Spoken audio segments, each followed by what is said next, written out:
درباره شخص‌هایی که نماز نمیخوانند میگویند فقط دل صاف باشد، یک چیزی میگویید. اکنون برادر از این شخصیت ها، انسان هایی که میگویند که یعنی دل صاف باشه و نماز نمیخوانند، امر و گفته خدا را به جا نمیارند، اینها فهمیده میشه که دلهاشو صاف نیستند. صافی دل این در عبادت و بندگی خدا است. صافی دل در یعنی فرمانبرداری و اطاعت خدا است. این همون اعتقادی چی هست؟ انسان‌های یعنی عقیده‌های باطله داشتن، اعتقادهای همونها هست. جناب پیغمبر صلی الله علیه و سلم حدیث مبارکشون هست که حدیث بخاری و مسلم روایت کردن، می‌فرمایند درباره دل هست. این حضرت می‌فرمایند که الا و ان فی الجسد مضغه اذا صلحت صلح الجسد كله و اذا فسدت فسد الجسد كله الا و هی القلب.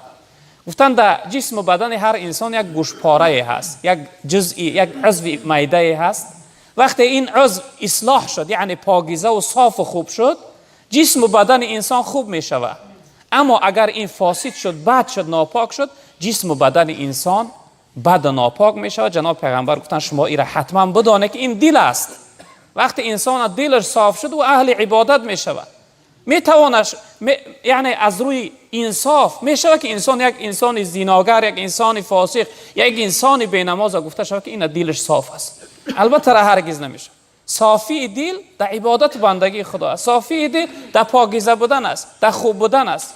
انسان بگه که یعنی فقط دل صاف باشه و یعنی نماز نخونه، فهمیده میشه این دل صاف نه، بلکه دل بد و ناپاک است.